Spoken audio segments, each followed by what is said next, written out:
നമ്മൾ ഇന്ന് പോകുന്നത് കോഴിക്കോട്ടേക്കാണ്. കോഴിക്കോട് എന്ന് പറയുമ്പോൾ കോഴിക്കോടൻ രുചിയാണ് ആദ്യം മനസ്സിലേക്ക് വരുന്നത്. പാരഗണിലെ നല്ല ബിരിയാണി, ആ ബിരിയാണി കഴിച്ച കാലമൊക്കെ മറന്നു എങ്കിലും നല്ല കോഴിക്കോടൻ ബിരിയാണി, അത് കഴിഞ്ഞൊരു സുലൈമാൻ, പിന്നെ ഹൽവയുടെ മധുരം നുണഞ്ഞ് വെയിൽ താഴുമ്പോൾ ബീച്ചിലെത്തി ഐസ് ഒരതിയും കഴിച്ച് ഇരിക്കണം.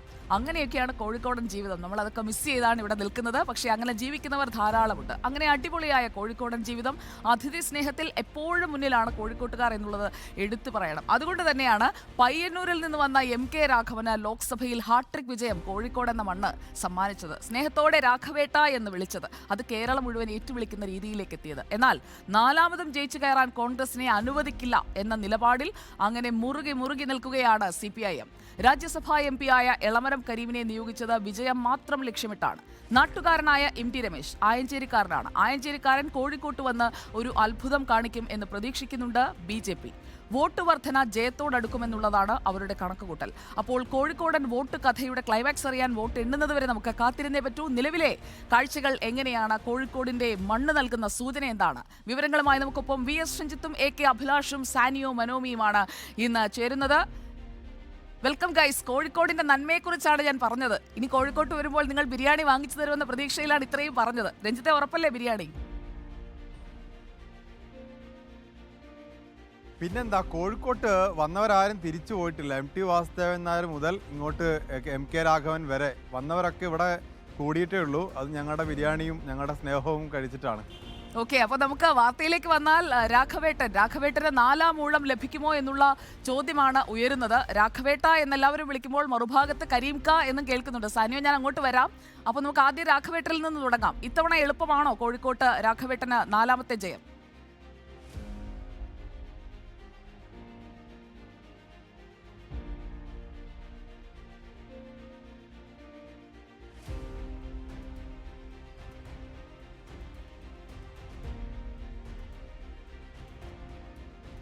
AK അഭിലാഷ്, കേൾക്കാമോ? ഞാൻ രഞ്ജിത്തിനോട് സംസാരിച്ച് രഞ്ജിത്തിനോട് തന്നെയാണ് ചോദ്യം ചോദിച്ചതെന്ന് തോന്നുന്നു. അഭിലാഷ്, രാഘവേട്ടന് 4-ാം ഊഴം എളുപ്പമാണോ? സുജയ, 2009 MK രാഘവൻ കോഴിക്കോട് വരുമ്പോൾ 800 വോട്ടിനാണ് അന്ന് അദ്ദേഹം ജയിക്കുന്നത്. പക്ഷേ 2019 എത്തുമ്പോൾ അദ്ദേഹത്തിൻ്റെ ഭൂരിപക്ഷം 85,000 എത്തുന്നു. അതായത് കോഴിക്കോട് ജനങ്ങൾ അദ്ദേഹത്തെ സ്വീകരിക്കുന്ന ഒരു നിലപാടായിരുന്നു നമ്മൾ കാണുകയും ചെയ്തത്. പക്ഷേ 2017 എത്തുമ്പോൾ അത്ര എളുപ്പമാവുമോ ഇത്തവണത്തെ വിജയം എന്നുള്ള കാര്യത്തിൽ ചില സംശയങ്ങൾ ഉയരുന്ന സാഹചര്യം തന്നെയാണ് നിലവിലുള്ളത്. പ്രത്യേകിച്ച് പൗരത്വ നിയമ ഭേദഗതി അടക്കമുള്ള നിർണായക വിഷയങ്ങൾ ചർച്ച ചെയ്യപ്പെടുന്നു. ഇവിടെ കോൺഗ്രസിൻ്റെ നിലപാട് എന്താണ് എന്നുള്ള കാര്യത്തിൽ CPM നിരന്തരം ചോദിക്കുന്ന ഒരു സാഹചര്യമുണ്ട്. പക്ഷേ ഇതിനെയൊക്കെ പ്രതിരോധിച്ചുകൊണ്ട് മുന്നേറാൻ കഴിയുമെന്നുള്ള പ്രതീക്ഷ തന്നെയാണ് MK രാഘവൻ പറയുന്നത്. പക്ഷേ അദ്ദേഹം പറയുന്നത്, താൻ ഇപ്പോൾ ഇവിടെ വന്നപ്പോൾ എന്നെ ആരെങ്കിലും രാഘവേട്ടൻ എന്ന് വിളിക്കുന്നുണ്ടെങ്കിൽ താൻ പറഞ്ഞു കൊടുത്തിട്ടല്ല, അവരുടെ മനസ്സിൽ നിന്നാണ് തന്നെ വിളിക്കുന്നത് എന്നുള്ള കാര്യം കൂടിയാണ് അവർ പറയുന്നത്. പക്ഷേ കരീംകയുടെ പേര് ചേർത്തുകൊണ്ട് തന്നെ അത്തരത്തിലൊരു വിമർശനമായി തന്നെയാണ് അദ്ദേഹം പറയുന്നത്. സ്ഥാനാർത്ഥിയുടെ പേര് ഉയർത്തി കാട്ടാതെ തന്നെ അത്തരത്തിൽ താൻ എങ്ങനെയാണ് രാഘവേട്ടനായത്, കല്യാണ വീട്ടിലും അതോടൊപ്പം തന്നെ മരണ വീടുകളിലൊക്കെ താൻ പോയത് പലപ്പോഴും വിമർശന വിധേയമായിട്ടുണ്ടെങ്കിൽ പോലും ജനങ്ങൾക്കൊപ്പം നിൽക്കുന്ന ഒരു നേതാവായിട്ട് തന്നെയാണ് കോഴിക്കോട്ടുകാർ തന്നെ സ്നേഹത്തോടെ സംരക്ഷിക്കുന്നത്. ആ സ്നേഹം ഇനിയും തനിക്ക് ഉണ്ടാകുമെന്നുള്ള ഉറച്ച വിശ്വാസം തന്നെയാണ് MK രാഘവനുള്ളത്. ആദ്യഘട്ടത്തിൽ തന്നെ അദ്ദേഹം പ്രചാരണ രംഗത്ത് വളരെയേറെ മുന്നോട്ട് പോകുന്നുണ്ട്. മണ്ഡലങ്ങൾ കേന്ദ്രീകരിച്ചുള്ള പ്രചാരണ പരിപാടികൾ നടക്കുന്നു. അതോടൊപ്പം തന്നെ കോളേജുകളൊക്കെ കേന്ദ്രീകരിച്ചുള്ള പ്രചാരണ പരിപാടികളിലാണ് കഴിഞ്ഞ ദിവസങ്ങളിലൊക്കെ മുന്നോട്ട് പോയത്. അതേ സമയത്ത് CPM ഉയർത്തുന്ന പ്രധാന വെല്ലുവിളി എന്ന് പറയുന്നത് പൗരത്വ നിയമ ഭേദഗതി തന്നെയാണ്. അത്തരത്തിലുള്ള വിമർശനങ്ങളെ മറികടക്കാൻ എന്ന വണ്ണം തന്നെ ഇത്തരത്തിൽ നൈറ്റ് മാർച്ചുകൾ നടത്തിക്കൊണ്ട് തന്നെ മുന്നോട്ട് പോകാനുള്ള ഒരു ശ്രമമാണ് MK രാഘവന്റെ ഭാഗത്തുണ്ടാവുന്നത്. നമുക്ക് അഭിലാഷ്, MK രാഘവൻ എന്ന കോഴിക്കോടിന്റെ രാഘവേട്ടന് പറയാനുള്ളത് എന്താണ് എന്ന് കൂടി കേൾക്കാം. അഭിലാഷ് പറയുന്നത് പോലെ അത്രയേറെ ആത്മവിശ്വാസം ഉയരുകയാണെങ്കിൽ അതിനപ്പുറമായിരിക്കുമല്ലോ അദ്ദേഹത്തിന്റെ ഇത്തവണത്തെ പ്രതീക്ഷകൾ. അതൊന്ന് കേൾക്കാം.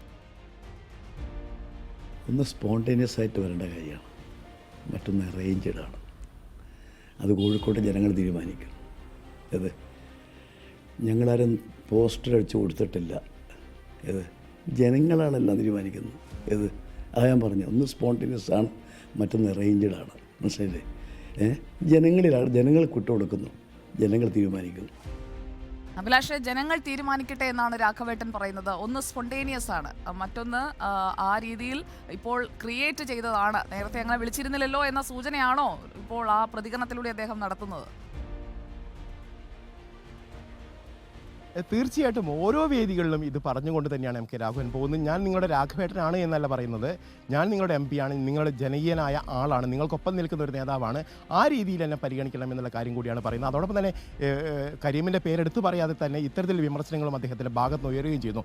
പ്രത്യേകിച്ച് നേരെ സൂചിപ്പിച്ച പൗരത്വ നിയമ ഭേദഗതിയുമായി ബന്ധപ്പെട്ട് ചില ആശങ്കകൾ ഉയരുന്നുണ്ട്. പ്രത്യേകിച്ച് കോഴിക്കോട്ടെ സംബന്ധിച്ച് ഏതാണ്ട് 37% വോട്ടുകൾ മുസ്ലിം സമുദായത്തിൻ്റെതായിട്ടുണ്ട്. അതോടൊപ്പം തന്നെ വിവിധ സാമുദായിക സംഘടനകളൊക്കെ വലിയ തരത്തിൽ വേരോട്ടമുള്ള അല്ലെങ്കിൽ മേധാവിത്വമുള്ള ഒരു സ്ഥലം കൂടിയാണ് കോഴിക്കോടുള്ളത്. അതുകൊണ്ട് തന്നെ പ്രധാനമായും സമസ്തയുടെ, കാന്തപുരത്തിൻ്റെ, അതോടൊപ്പം തന്നെ SDP അടക്കം ഉള്ള വെൽഫെയർ പാർട്ടികളുടെ ഒക്കെ പിന്തുണ ആർക്കാണ് എന്നുള്ളത് ഈ തെരഞ്ഞെടുപ്പിൽ നിർണായകമാകും. പല തരത്തിലുള്ള റിപ്പോർട്ടുകൾ ഈ ഘട്ടത്തിൽ തന്നെ വരുന്നുണ്ട്. LDF പലതരത്തിൽ ഇവരുമൊക്കെ ചർച്ച നടത്തി എന്നുള്ള റിപ്പോർട്ടുകൾ വരുന്നുണ്ട്. പക്ഷേ അതിലൊക്കെ മറികടന്ന് ചർച്ചയുടെ വിവരങ്ങൾ അഭിലാഷ് സാനിയോയ്ക്ക് അറിയാമായിരിക്കും. സാനിയോ അതൊക്കെ ഒരു പുഞ്ചിരിയോടെ കേട്ടുകൊണ്ട് നിൽക്കുകയാണ് അഭിലാഷ് പറയുമ്പോൾ. സാനിയോ മനോമി, എളമരം കരീം അല്ലെങ്കിൽ കരീംക എന്ന് വിളിക്കുന്നതാണല്ലോ ഇവിടുത്തെ ഇപ്പോൾ പ്രധാനപ്പെട്ട ഒരു പദപ്രയോഗം സംബന്ധിച്ചുള്ള വാക്പോര് നടക്കുന്നത്. അതിലിപ്പോൾ ഇദ്ദേഹം തന്നെ പറയുന്നു, ഒന്ന് ഒറിജിനലാണ്, മറ്റൊന്ന് ഇപ്പോൾ ക്രിയേറ്റ് ചെയ്തതാണ്, സ്പോണ്ടേനിയസ് ആയി വരുന്നതല്ല കരീമിക്ക എന്ന് പറയുന്നു. അത് അവർ തമ്മിൽ നടത്തിക്കോട്ടെ. നമുക്കറിയേണ്ടത് എളമരം കരീമിനെ കോഴിക്കോട്ട് നിർത്തുമ്പോൾ കോഴിക്കോട് പിടിച്ചെടുക്കുക എന്ന ഒറ്റ ലക്ഷ്യമേ ഇടതുപക്ഷത്തിനുള്ളൂ. ഇത്തവണ അത് സംഭവിക്കുമോ സാനിയോ? ഇത്തവണ അത് സംഭവിക്കാൻ വേണ്ടിയാണ് LDFും പ്രത്യേകിച്ച് CPMും എളമരം കരീമിനെ പോലെ ഒരു അധികാരനായ നേതാവിനെ തന്നെ ഇറക്കിയിരിക്കുന്നത് എന്ന് വേണം പറയാൻ. ഞാൻ AK അഭിലാഷ് പറഞ്ഞു നിർത്തിയെടുത്തു നിന്ന് തുടങ്ങിയാൽ, അതായത് CPMൻ്റെ അല്ലെങ്കിൽ LDFിൻ്റെ പ്രധാനപ്പെട്ട ആരോപണം എന്ന് പറയുന്നത് MK രാഘവൻ എന്ന് പറയുന്ന MP ഇവിടുത്തെ കല്യാണ വീടുകളിലും മരണ വീടുകളിലും മാത്രം മുഖം കാണിച്ചുകൊണ്ടിരിക്കുന്ന ഒരാളാണ് എന്നാണ് പ്രധാനമായും അവരെല്ലാം എല്ലാ വേദികളിലും പറയാൻ ശ്രമിച്ചുകൊണ്ടിരിക്കുന്നത്. മറിച്ച് യാതൊരു വികസനവും കോഴിക്കോടിൻ്റെതായി എന്ന് അടയാളപ്പെടുത്താൻ കഴിയുന്ന യാതൊരു വികസനവും കൊണ്ടുവരാൻ MK രാഘവന് കഴിഞ്ഞിട്ടില്ല. മാത്രവുമല്ല, എയിംസ് അടക്കമുള്ള കൊണ്ടുവരാവുന്ന പല കാര്യങ്ങളുണ്ടായിട്ടും 15 വർഷമായിട്ടും അതൊന്നും കൊണ്ടുവരാൻ കഴിഞ്ഞില്ല എന്ന് പറയുന്ന അത്തരത്തിലുള്ള വിമർശനങ്ങളും MK രാഘവനെതിരെയുണ്ട്. മറ്റൊന്ന് പൗരത്വ പ്രതിഷേധം തന്നെയാണ്. നേരത്തെ പറഞ്ഞതുപോലെ MK രാഘവൻ പൗരത്വ പ്രതിഷേധം അടക്കം നടക്കുന്ന സമയത്ത് എന്താണ് ലോക്സഭയിൽ പാർലമെന്റിൽ എന്താണ് പറഞ്ഞത് എന്നുള്ള കാര്യങ്ങളടക്കം ചോദിച്ചുകൊണ്ടാണ് കൃത്യമായി LDF വോട്ട് പിടിക്കുന്നത്. മാത്രവുമല്ല, ഈ പൗരത്വ പ്രതിഷേധം ഒരു മുസ്ലിം ന്യൂനപക്ഷത്തിന് മാത്രമല്ല എല്ലാ വിഭാഗങ്ങളെയും ഏതു തരത്തിലാണ് ബാധിക്കുക എന്നടക്കം വിശദീകരിച്ചുകൊണ്ട് കൃത്യമായ നൈറ്റ് മാർച്ചുകൾ, അതുപോലെ മണ്ഡലം കൺവെൻഷനുകളെല്ലാം നടത്തി വളരെ കൃത്യമായാണ് LDF മുന്നോട്ട് പോകുന്നത്. കഴിഞ്ഞ 3 തവണയും അധികാരന്മാരെ തന്നെയാണ് LDF ഇറക്കിയിരുന്നതെങ്കിലും അതിലെല്ലാം ഉപരിയായി സിറ്റിംഗ് MP, രാജ്യസഭാ MPയെ തന്നെ മത്സരിപ്പിക്കുകയാണ് LDF എന്നതാണ് ഏറ്റവും പ്രധാനപ്പെട്ട ഒരു കാര്യം എന്ന് പറയുന്നത്. കൂടാതെ LDFനുള്ള ആത്മവിശ്വാസം എന്ന് പറയുന്നത് പ്രചാരണത്തിൽ ബഹുദൂരം മുന്നോട്ട് പോയി എന്നതാണ്. അവരുടെ നിയോജക മണ്ഡലം കൺവെൻഷനുകളെല്ലാം പൂർത്തീകരിച്ചു, പഞ്ചായത്ത് കൺവെൻഷനുകൾ പോലും പൂർത്തീകരിച്ചിരിക്കുന്നു. ഇനി വില്ലേജ് കൺവെൻഷനുകളാണ് നടക്കേണ്ടത്. ഓരോ കൺവെൻഷനുകളിലും വലിയ ആൾക്കൂട്ടം ഉണ്ടാവുന്നുണ്ട് എന്നുമാണ് LDF പറയുന്നത്. പക്ഷേ എന്തു പറയുമ്പോഴും ഈ പൗരത്വ പ്രതിഷേധവുമായി ബന്ധപ്പെട്ടുള്ള കാര്യങ്ങൾ ഉയർന്നു തന്നെ നിൽക്കും. CPMൻ്റെ നേതൃത്വത്തിലുള്ള ഭരണഘടനാ സംരക്ഷണ സമിതി അടുത്ത ആഴ്ച ഒരു പൗരത്വ പ്രതിഷേധമടക്കം സംഘടിപ്പിക്കുന്ന സാഹചര്യമുണ്ട്. ഇതൊക്കെ കൃത്യമായും വോട്ട് ബാങ്ക് ലക്ഷ്യമിട്ടുകൊണ്ടുള്ള കാര്യങ്ങൾ തന്നെയായിരിക്കും എന്നതിൽ തർക്കമില്ല. അതിൽ സമസ്തയെ അടക്കം പങ്കെടുപ്പിക്കുമെന്നും പറയുന്നു. നേരത്തെ നമ്മൾ കണ്ടതാണ്, നേരത്തെ CA വിരുദ്ധ പ്രക്ഷോഭങ്ങളും മറ്റും നടക്കുമ്പോൾ സമസ്ത പങ്കെടുക്കുമോ ഇല്ലയോ എന്നുള്ള തർക്കങ്ങൾ അതൊക്കെ നമ്മൾ കണ്ടതാണ്. ഇതൊക്കെയും വോട്ടായി വരും. 37%-ലധികമുള്ള ന്യൂനപക്ഷ വോട്ടുകൾ തങ്ങൾക്ക് അനുകൂലമായി വരും എന്നൊക്കെ തന്നെയാണ് CPMൻ്റെ ഒരു കണക്കുകൂട്ടൽ. മാത്രവുമല്ല, എളമരം കരീം MPയുടെ പ്രസംഗങ്ങളും മറ്റും നിരന്തരമായി ഈ സോഷ്യൽ മീഡിയ പ്ലാറ്റ്ഫോമുകളിലൊക്കെ കാണുന്നത് കൊണ്ട് തന്നെ അദ്ദേഹം ഇതിനെതിരെ പൗരത്വത്തിനെതിരെ പ്രതിഷേധിക്കുന്ന ഒരു നേതാവാണ് എന്നുള്ള ഒരു ഇമേജ് കൂടി വളർത്തിയെടുക്കാനാണ് അദ്ദേഹത്തോടൊന്ന് ചോദിക്കാം. സാനിയോ, നമുക്ക് എളമരം കരീമിനോടൊന്ന് ചോദിക്കാം അദ്ദേഹത്തിന്റെ പ്രതീക്ഷകൾ എന്താണെന്ന്. എളമരം കരീമിന്റെ ആ പ്രതീക്ഷകൾ നമുക്ക് ഒരു ചെറിയ ഭാഗം ഒന്ന് കണ്ടുവരാം. ഞങ്ങൾ നടത്തിയ പ്രചരണത്തിന് നല്ല റെസ്പോൺസാണ് ജനങ്ങളിൽ നിന്ന് കാണുന്നത്. കോഴിക്കോട് ഒരു മാറ്റം ജനങ്ങൾ ആഗ്രഹിക്കുന്നു. 2, ഇന്നത്തെ ഇന്ത്യൻ രാഷ്ട്രീയത്തിൽ ഇടതുപക്ഷ ജനാധിപത്യ മുന്നണി ഉയർത്തിപ്പിടിക്കുന്ന രാഷ്ട്രീയ നിലപാടിനോട് വലിയ മതിപ്പ് ജനങ്ങൾക്കുണ്ട്. സാനിയോ, പ്രധാനപ്പെട്ട ഒരു കാര്യമാണ് സാനിയോ പറഞ്ഞു നിർത്തിയതിനോട് ചേർന്ന് നിൽക്കുന്നതാണ് എളമരം കരീമിന്റെ പ്രതികരണവും. അതായത് പൗരത്വ പ്രക്ഷോഭം, പൗരത്വ നിയമ ഭേദഗതി, അതിൽ ആരാണ് സ്ട്രോങ് ആയ ഒരു വോയിസ് എടുക്കുക എന്ന് ചോദിച്ചാൽ ഈ 3 സ്ഥാനാർത്ഥികളിൽ അത് എളമരം കരീമാണെന്ന ഉത്തരത്തിലേക്ക് കോഴിക്കോട്ടുകാർ എത്തുന്ന ഒരു സാഹചര്യം ഉണ്ടായാൽ ജയം അകലെയല്ല. അതാണോ ഇടതുമുന്നണിയുടെ ഒരു ഫൈനൽ ടേക്ക്? അത് തന്നെയാണ് ഇടതു മുന്നണി മുന്നോട്ട് വെക്കുന്നത്. അതായത് അവർ പറയുന്ന കാര്യമെന്ന് പറയുന്നത് കൃത്യമായി പാർലമെന്റ് പ്രസംഗങ്ങളും മറ്റും എടുത്തു നോക്കുന്നു, പാർലമെന്റിലെ പ്രതിഷേധങ്ങൾ, ചോദ്യങ്ങൾ, ഇതൊക്കെ എടുത്തു നോക്കുമ്പോൾ പൗരത്വ പ്രതിഷേധവും പൗരത്വമായി ബന്ധപ്പെട്ട ബില്ലുമായി ബന്ധപ്പെട്ട കാര്യത്തിൽ ഏറ്റവും അധികം സംസാരിച്ചതും ഇടപെട്ടതും എളമരം കരീം തന്നെയാണ് എന്നാണ് CPM ഓരോ വേദികളിലും LDF ഓരോ വേദികളിലും ആവർത്തിച്ച് പറയുന്നത്. അതിന് മറുപടിയായി MK രാഘവൻ എൻ്റെയും പ്രസംഗങ്ങൾ ഗൂഗിളിലും മറ്റും കിട്ടുമല്ലോ എന്നൊക്കെ പറയുന്നുണ്ട്. എങ്കിലും LDF ഇതൊരു അജണ്ടയായി, ഒരു ക്യാമ്പയിനായി മുന്നോട്ട് വെച്ചുകൊണ്ടാണ് ഈ പൗരത്വ പ്രതിഷേധവുമായി ബന്ധപ്പെട്ടുള്ള കാര്യങ്ങൾ സംസാരിക്കുന്നത്. ഇതിനൊപ്പം തന്നെ എടുത്തു പറയേണ്ടത് ന്യൂനപക്ഷങ്ങളെ മാത്രം ബാധിക്കുന്ന വിഷയമല്ല, മതേതരത്വത്തെ ബാധിക്കുന്ന വിഷയമാണ്. അതുകൊണ്ട് തന്നെ എല്ലാ പാർട്ടികൾ, എല്ലാ മതങ്ങളെയും ബാധിക്കുന്ന ഒരു കാര്യമാണ്. അതുകൊണ്ട് ഈ പ്രതിഷേധത്തിനൊപ്പം നിൽക്കാൻ എളമരം കരീമിന് വോട്ട് ചെയ്യണം എന്നുള്ള അങ്ങനെയാണ് അപ്പോൾ ഇടതുപക്ഷത്തിന്റെ പ്രതീക്ഷകൾ. ഞാൻ രഞ്ജിത്തിലേക്ക് വരാം. രഞ്ജിത്ത് ബാക്ക്. ഇടയ്ക്ക് VD സതീശൻ വന്നതാണ്. സാനിയോയും അഭിലാഷും ഒക്കെ അതേ നിൽക്കുകയാണ്. നമുക്കറിയേണ്ടത് നാട്ടുകാരനായ ഒരാളെ ഫീൽഡ് ചെയ്യുമ്പോൾ അല്ലെങ്കിൽ MT രമേശിനെ തന്നെ ഇറക്കുമ്പോൾ BJPയും ഒന്നുകിൽ വോട്ട് ഉയർത്തുക, അല്ലെങ്കിൽ ഒരു സ്പോയിലർ എഫക്റ്റ് ഉണ്ടാക്കുക, അല്ലെങ്കിൽ വിജയത്തിലേക്ക് എത്തുക. ഈ 3 ലക്ഷ്യങ്ങളിൽ ഏതിലേക്ക് എത്താനാണ് ഇക്കുറി സാധ്യത?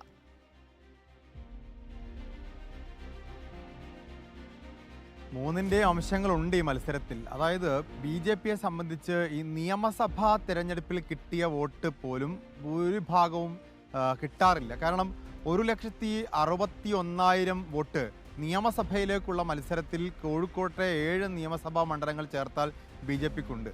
അതിനോട് ഏറ്റവും അടുത്ത വോട്ട് മാത്രമാണ്, 1,67,000 വോട്ടിനടുത്ത് മാത്രമാണ് BJPക്ക് ലോകസഭയിലും കിട്ടുന്നത്. പക്ഷെ അങ്ങനെയല്ല കോൺഗ്രസിനെ സംബന്ധിച്ചിടത്തോളം ഒരു ദേശീയ പാർട്ടി എന്ന രീതിയിൽ നിയമസഭയിൽ കിട്ടുന്ന വോട്ടിൻ്റെ ഇരട്ടിയോളം വോട്ടുകൾ ലോകസഭയിലേക്ക് കിട്ടുന്നുണ്ട്. അത് ദേശീയ തലത്തിൽ നടക്കുന്ന മത്സരത്തിൽ കോൺഗ്രസിനോട് കിട്ടുന്ന ആനുകൂല്യമാണ്. പക്ഷേ അതേ ആനുകൂല്യം കിട്ടാൻ സാധ്യതയുള്ളൊരു പാർട്ടി BJPയാണ്. കാരണം ദേശീയ തലത്തിൽ കോൺഗ്രസും BJPയും തമ്മിൽ നേർക്കുനേർ നടക്കുന്ന മത്സരത്തിൽ കോഴിക്കോട്ടാണെങ്കിൽ പോലും BJPക്ക് അതിൻ്റേതായ ഒരു മേൽക്കൈ ആ തരത്തിൽ ഉണ്ടാവേണ്ടതാണ്. അത് പക്ഷേ തെരഞ്ഞെടുപ്പിൽ BJPക്ക് കിട്ടുന്നില്ല എന്നുള്ളത് BJPയുടെ ജില്ലാ ഘടകത്തിനും ഒരു പരാതി ഉണ്ടായിരുന്നു. അതുകൊണ്ടാണ് ഇത്തവണ ഒരു സംസ്ഥാന നേതാവ് തന്നെ മത്സരിക്കണം എന്ന് ആവശ്യപ്പെടുന്നത്. അങ്ങനെ സംസ്ഥാന നേതാവ് മത്സരിക്കുമ്പോൾ കിട്ടാവുന്നത് ഏറ്റവും പരമാവധി വോട്ട് ശേഖരിക്കുക എന്നുള്ളതാണ്. അങ്ങനെ ആകുമ്പോൾ 2 ലക്ഷം വോട്ട്, ഈ 1,67,000 എന്ന വോട്ട് 2 ലക്ഷത്തിലേക്ക് എത്തിക്കുക എന്നുള്ളതാണ് BJP ഇത്തവണ ലക്ഷ്യം വെക്കുന്നത്. അങ്ങനെ 2 ലക്ഷം വോട്ട് പിടിച്ചാൽ അത് ബാധിക്കുക ആരെയായിരിക്കും എന്നുള്ളതാണ് കോഴിക്കോട്ടെ ജയപരാജയത്തെ തീരുമാനിക്കുന്ന ഏറ്റവും പ്രധാനപ്പെട്ട ഘടകം. പ്രത്യേകിച്ച് ഈ ലോക്സഭാ തെരഞ്ഞെടുപ്പ് തുടങ്ങുന്നതിന് തൊട്ട് മുമ്പ് BJPയുടെ ജില്ലാ പ്രസിഡന്റ് ഒരു വാർത്താ സമ്മേളനത്തിൽ പറഞ്ഞിരുന്നു, BJPക്ക് കിട്ടേണ്ട ചില വോട്ടുകൾ കൂടി MK രാഘവന് കഴിഞ്ഞ തവണയൊക്കെ കിട്ടിയിട്ടുണ്ട്, ഇത്തവണ ആ ആനുകൂല്യങ്ങളൊന്നും പ്രതീക്ഷിക്കേണ്ടതില്ല എന്ന് പറഞ്ഞാൽ BJPക്ക് കിട്ടേണ്ട വോട്ടുകൾ കിട്ടിയത് MK രാഘവനാണെന്ന് BJPക്ക് തന്നെ അറിയാം. ആ BJPക്ക് കിട്ടേണ്ട വോട്ടുകൾ മുഴുവൻ BJP സ്ഥാനാർത്ഥി പിടിച്ചാൽ അത് ബാധിക്കാൻ പോകുന്നത് MK രാഘവനെ ആയിരിക്കും. കോഴിക്കോട്ടെ ജയപരാജയങ്ങളെ നിർണ്ണയിക്കുന്ന ഒരു പ്രധാനപ്പെട്ട ഘടകമായി BJP സ്ഥാനാർത്ഥി അധികമായി പിടിക്കുന്ന വോട്ടുകൾ മാറും എന്നുള്ളതാണ് ഇക്കുറി. രഞ്ജിത്ത്, അങ്ങനെയാണെങ്കിൽ MT രമേശിന് എന്താണ് പറയാനുള്ളത് എന്ന് കൂടി നമുക്കൊന്ന് കേൾക്കാം. ഞാൻ തിരിച്ചെത്താം അതിനുശേഷം രഞ്ജിത്തിലേക്ക്. MT രമേശിന്റെ പ്രതികരണത്തിലേക്ക്. നല്ല പ്രചരണം നടക്കുന്നുണ്ട്. ഇന്നലെ ഞങ്ങളുടെ ഗൃഹസമ്പർക്കത്തിന്റെ 1ാം ഘട്ടമായിരുന്നു. പാർട്ടി പ്രവർത്തകന്മാർ പാർലമെന്റ് മണ്ഡലത്തിലെ എല്ലാ ബൂത്തുകളിലും എല്ലാ വീടുകളിലും എത്തിയിട്ടുണ്ട്. ഒരു ഭാഗത്ത് പ്രവർത്തകന്മാരുടെ വീട് വിടാന്തരമുള്ള ഗൃഹസമ്പർക്കവും മറുഭാഗത്ത് പൊതുപ്രചരണവും നല്ല രീതിയിൽ മുമ്പോട്ട് പോകുന്നു. വീട് വിടാന്തരമുള്ള പ്രചാരണം, BJPക്ക് വോട്ടുള്ള ഇടങ്ങളിലൊക്കെ തന്നെ നേരിട്ട് പോവുക, ഇത്തരത്തിൽ പ്രചാരണത്തിൽ ഒട്ടും പിറകോട്ടില്ലാതെ 2 മുന്നണികളും എങ്ങനെയാണോ ഈ തെരഞ്ഞെടുപ്പിലുള്ളത് അതുപോലെ അല്ലെങ്കിൽ അതിനേക്കാൾ കൂടുതൽ പ്രചാരണത്തിൽ സജീവമാകണം എന്നുള്ളതാണ്. പ്രത്യേകിച്ച് സംസ്ഥാന ജനറൽ സെക്രട്ടറി മത്സരിക്കുമ്പോൾ അപ്പോൾ BJPക്ക് കിട്ടേണ്ട, BJP തരംഗത്തിൽ അല്ലെങ്കിൽ നരേന്ദ്രമോദി എഫക്റ്റിൽ കിട്ടേണ്ട മുഴുവൻ വോട്ടുകളും സമാഹരിക്കാൻ MT രമേശിന് സാധിക്കും എന്നുള്ളതാണ് BJP നേതൃത്വം വിലയിരുത്തുന്നത്. അതോടൊപ്പം തന്നെ നേരത്തെ സുജയ സൂചിപ്പിച്ച പോലെ ഇവിടെ ഒരു സാമുദായിക കൺസൾട്ടേഷൻ എന്ന് പറയുന്നത് മുസ്ലിം വോട്ടുകളുടെ കൺസൾട്ടേഷനാണ്. ആ മുസ്ലിം വോട്ടുകളുടെ കൺസൾട്ടേഷൻ ഈ മണ്ഡലത്തിൽ വളരെ പ്രധാനപ്പെട്ടതാണ്. കഴിഞ്ഞ തവണയ്ക്ക് അത് MK രാഘവൻ അനുകൂലമായി കിട്ടിക്കൊണ്ടിരുന്നതാണ്. പ്രത്യേകിച്ച് ജമാഅത്തെ ഇസ്ലാമി പോലും MK രാഘവൻ അനുകൂലമായിട്ടാണ് കഴിഞ്ഞ തവണ വോട്ട് രേഖപ്പെടുത്തിയത്. ഇത്തവണ ആ കൺസോളിഡേറ്റഡ് വോട്ട് ആർക്ക് എന്നുള്ളതും BJP അനുകൂല വോട്ടുകൾ MK രാഘവന് കിട്ടുമോ എന്നുള്ളതുമായിരിക്കും ഈ തവണ തെരഞ്ഞെടുപ്പിൽ നിർണായകമാവാൻ പോകുന്നത്. Okay, thank you V S Ranjith, Saniyo Manomi, A K Abhilash. നിങ്ങൾ 3 പേരും 3 ക്യാമ്പുകളിലെയും കാര്യങ്ങൾ അപഗ്രഥിച്ച് വിലയിരുത്തുകയായിരുന്നു. അപ്പോൾ അടുത്ത ഘട്ടത്തിലേക്ക് വരുമ്പോൾ നമുക്ക് കുറച്ചുകൂടി വ്യക്തമായ ഒരു ഇലക്ട്രൽ പൊളിറ്റിക്സ് എന്ന് പറയുമ്പോൾ ഡാറ്റ ഓറിയന്റഡ് ആണ്. അപ്പോൾ അവരുടെ കണക്കുകൂട്ടൽ, അവർ പ്രതീക്ഷിക്കുന്ന ഭൂരിപക്ഷം, അല്ലെങ്കിൽ എത്ര വീതം വോട്ട് കൂടുതലായി കൊണ്ടുവരാൻ കഴിയും, അങ്ങനെയുള്ള കാര്യങ്ങളിലേക്ക് കൂടി നമുക്ക് പോകാം. തൽക്കാലം നമ്മൾ കോഴിക്കോടൻ കഥ ഇവിടെ അവസാനിപ്പിക്കുകയാണ്. Thank you guys.